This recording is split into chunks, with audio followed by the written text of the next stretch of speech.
अगर भारतीय जनता पार्टी या कांग्रेस पार्टी जब किसी भी जाति विशेष की बात करती है तो वो मैं समझता हूँ सांप्रदायिकता होता है, सांप्रदायिक होता है या धार्मिक होता है।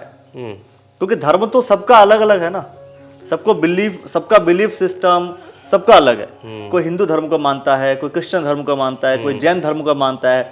पर राजनीति में तो सांप्रदायिकता का मतलब बिल्कुल कम्युनल की बात हो जाती है कि नहीं, हिंदू में भी 4 वर्ण निकलेंगे, उस पर भी युद्ध होते हैं और उनको भी डाइवर्ट करने की कोशिश की जाती है। मुस्लिम कम्युनिटी में भी ऐसे किया जाता है। तो ये तो सांप्रदायिकता आ जाता है, मैं समझता हूँ। बिल्कुल बिल्कुल, बहुत अच्छा प्रश्न आपने रखा है अखिलेश जी। आप बहुत ही सुलझे हुए पत्रकार हैं और अपनी वाणी से सभी को मंत्रमुग्ध करते हैं, बहुत अच्छी बात है।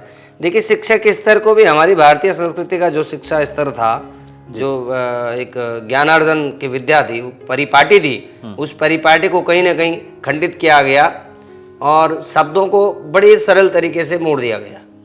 जैसे धर्मनिरपेक्ष होना, सांप्रदायिकता होना, इस तरह की चीज़ों को बड़ी इस ढंग से मोड़ दिया गया कि सब लोग उसे कहते भाई ऐसा है, हमारा देश ऐसा, हमारा देश धर्मनिरपेक्ष है, हमारा देश ऐसा है। तो ये क्या है, कुछ चीज़ें अब मैं आपको बताता हूँ। जैसे आपने कहा धर्म क्या है, धर्म जोड़ता है, धर्म तोड़ता नहीं है। धर्मेण हन्येत व्याधि, धर्मेण हन्येत ग्रह, धर्मेण हन्येत शत्रु, यतो धर्मम ततो जया। अब भविष्य को लेकर करूं या न करूं मैं सोच रहा हूं, पर फिर भी सवाल मैं आपके सामने रखता हूं, जवाब आपके ऊपर निर्भर करता है जी कि सरकार उत्तराखंड में किसकी बनने के आसार हैं। देखिए कुछ प्रश्न चिन्ह तो होना स्वाभाविक ही है। भारत यहाँ जो सरकार वर्तमान में रह रही है जी, तो कुछ प्रश्न चिन्ह तो स्वयं लगे हैं उसमें। कि भाजपा पे भी प्रश्न चिन्ह आपने खड़ा कर दिया, कांग्रेस पे भी प्रश्न चिन्ह खड़ा कर दिया, इसका मतलब इशारा आम आदमी पार्टी की तरफ तो नहीं? बिल्कुल भी नहीं, आम आदमी पार्टी का यहाँ कोई जनाधार उत्तराखंड में मुझे नहीं लगता है। नमस्कार, इस वक्त आप देख रहे हैं द न्यूज़ वाला नेटवर्क। हरिद्वार धर्म नगरी कहते हैं। जब भी धर्म की बात आती है, तीर्थ क्षेत्र की बात आती है, तो हरिद्वार का जिक्र आपके मन में जरूर आता होगा। जब हम धर्म नगरी कहते हैं तो क्या यहाँ पर राजनीति होना ठीक है? ये सवाल है अपने आप में। क्योंकि भाई जाहिर सी बात है, क्या अगर कोई तीर्थ क्षेत्र है, कोई धर्म नगरी है, तो क्या धर्म नगरी में राजनीति नहीं होगी? ऐसा तो हो नहीं सकता। और ये बड़ा सवाल है। इस सवाल को लेकर के मैंने सोचा क्यों ना आचार्य रजनीश शास्त्री जी से बात कर ली जाए और ये पूछा जाए कि आखिर राजनीति में धर्म की आवश्यकता है या नहीं, या धर्म और राजनीति को बिल्कुल अलग कर दिया जाए। सबसे पहले तो आचार्य रजनीश जी का मैं बहुत बहुत स्वागत करता हूँ और आपसे यही जानना चाहता हूँ कि पहले आप दर्शकों को ये बताइए कि धर्म और राजनीति अलग अलग है या दोनों एक है? जी धन्यवाद अखिलेश जी, और आपके चैनल के जो जितने भी दर्शक हमको देख पा रहे हैं सबको साधुवाद, जय श्री राम जी। देखिए, प्रश्न अच्छा है आपका। जहाँ तक आपने बात की धर्म की राजनीति और राजनीति में धर्म होना, देखिए मैं समझता हूँ कि जो लोग राजनीति में हैं उनको भी अपने अपने धर्म को मानने की जो अवधारणा है उनको मानना चाहिए। अब उसमें कोई भी व्यक्ति किसी भी कम्युनिटी से आता है तो अपने सिस्टम को फॉलो करे, वो अलग विषय। तो लेकिन इसी चक्कर में तो भारतीय जनता पार्टी, कांग्रेस या आम आदमी पार्टी या सपा बसपा जितनी भी पार्टियां हैं, ये सभी के सभी ऐसा नहीं लगता कि फिर सांप्रदायिकता ज़्यादा बढ़ती है इस तरीके से? नहीं, अब क्या है कि कुछ विशेष बिंदुओं को लेकर के कुछ चीज़ों को हम लेके समझते हैं कि भाजपा पार्टी इन बिंदुओं को लेकर के यहाँ समर्थन कर रही है, कांग्रेस इन चीज़ों को, मैं समझता हूँ एक मति भ्रम करने वाली बात है, लोगों को कंफ्यूज करने वाली बात है। हाँ, तो ये तो राजनीति की कर रहा है ना। ये वो जो धर्म को लेकर आते हैं वो नहीं आना चाहिए। क्या कांग्रेस की सरकार आ गई तो हम दूसरे संप्रदाय के लोगों के साथ जोड़ करके उनके धर्म को सब लोग फॉलो कर रहे हैं, जो लोग नहीं भी मानने वाले उस धर्म को वो भी फॉलो कर रहे हैं। तो ये क्या है, ये ध्रुवीकरण जो होता है, ये सिस्टम मैं समझता हूँ होना नहीं चाहिए। पहले समय में धर्म के अनुसार ही राजनीति होती थी, धर्म के अनुसार पूछा जाता था धर्मज्ञ को, धर्मगुरु को। राजा पूछता था कि महाराज इसमें इस विषय में आपका क्या मत है, आप हमें दीजिए, हमें क्या करना चाहिए। राजा भी सलाह लेते थे उनसे, जो ज्ञानी लोग होते थे, धर्म को जो लोग मानने वाले होते थे वो ज्ञानी लोग होते थे, मार्गदर्शक होते थे। तो वो जो धर्म अनुरूप है, जो उसको एक शास्त्र सम्मत है कार्य, वो बताया जाता था कि आप कर लीजिए।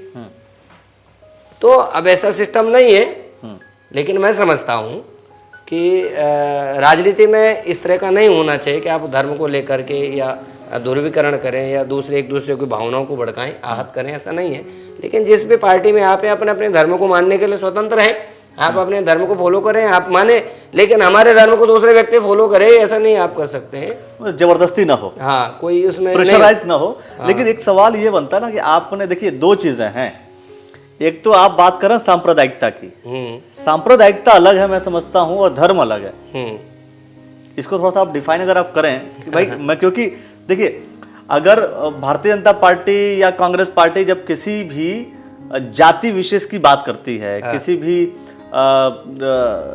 भी जाति की बात करती है, वो है ना, किसी भी धर्म की बात करती है, तो वो मैं समझता हूँ सांप्रदायिकता होता है, सांप्रदायिक होता है या धार्मिक होता है। क्योंकि धर्म तो सबका अलग अलग है ना, सबका बिलीफ सिस्टम सबका अलग है। कोई हिंदू धर्म को मानता है, कोई क्रिश्चियन धर्म को मानता है, कोई जैन धर्म को मानता है।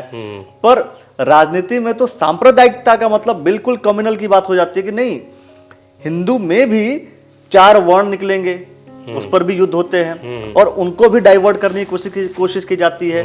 मुस्लिम कम्युनिटी में भी ऐसे किया जाता है।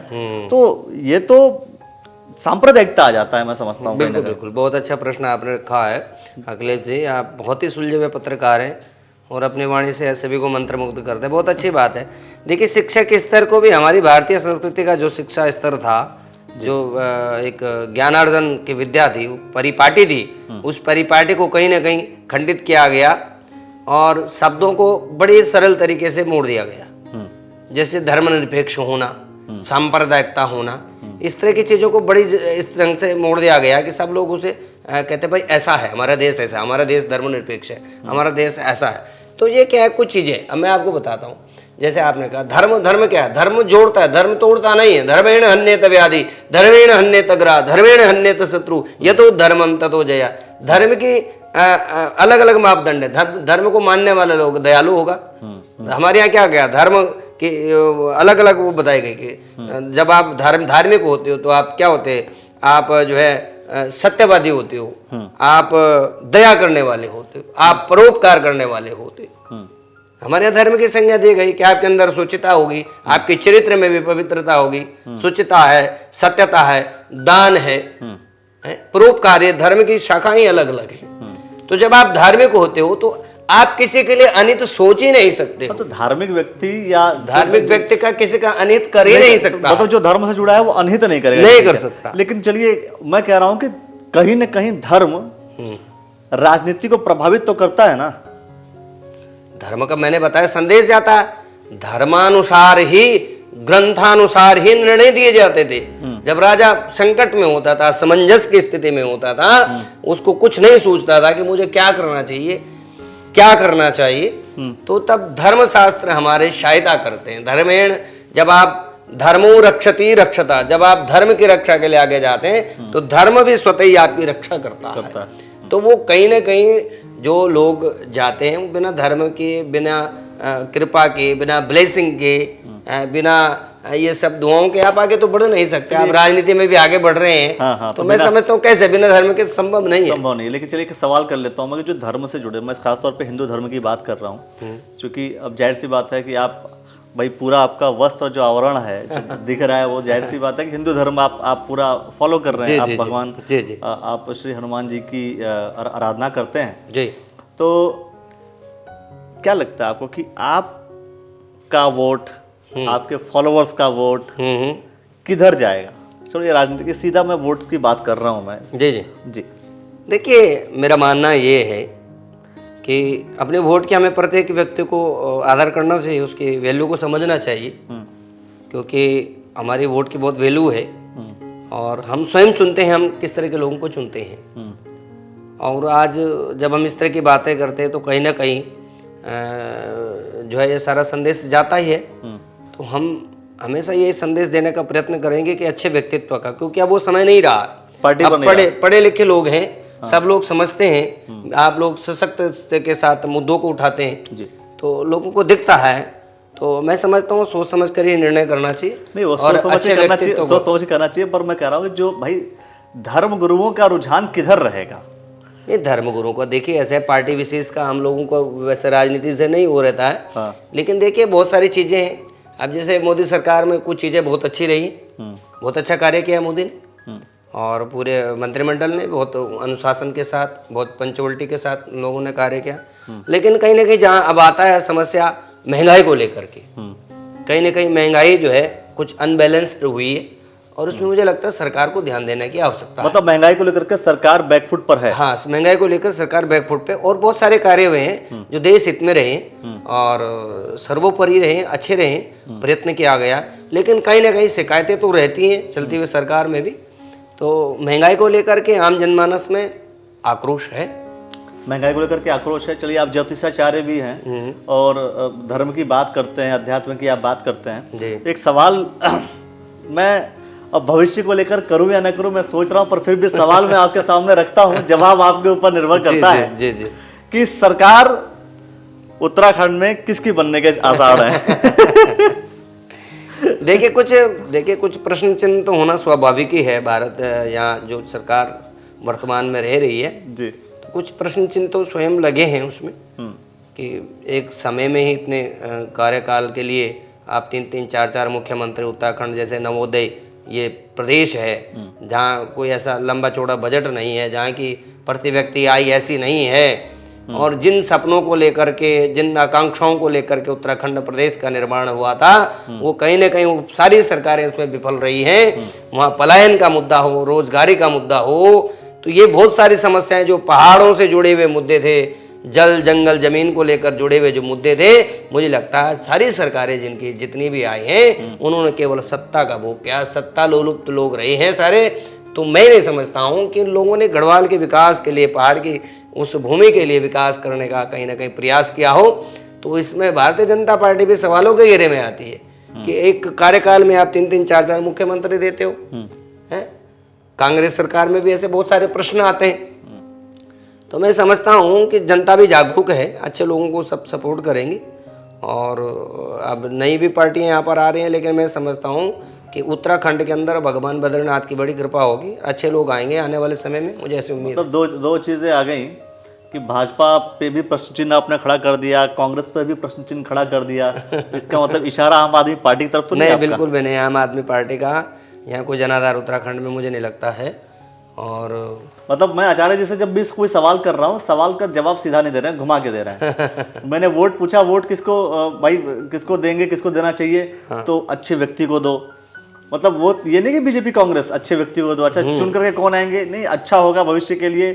दोनों के ऊपर प्रश्न चिन्ह खड़ा होता है, मतलब भविष्यवाणी भी नहीं। मैं समझता हूँ कि लोगों को, जो राजनीतिक लोग हैं, उन्हें भी समझना चाहिए जो राजनीतिक मुद्दा है समाज के लिए जुड़ा है। यदि आप, भगवान ने आप पर कृपा की है, आपको लाखों लोगों में चुन करके आपको भेजा है, समाज के आप प्रहरी के रूप में आपको भेजा है, आपको लीडर बनाया है, तो उस समय हमेशा एक जैसा नहीं रहता है। उस चीज़ को ख्याल रखना चाहिए कि आज अगर आप ऊपर हैं तो कल नीचे भी जा सकते हैं। इसको ध्यान रखते हुए आप कार्य करें। सारे प्रतिनिधियों को और सारे नेताओं को मेरा संदेश है कि इस बात को कदापि आप भूलें नहीं।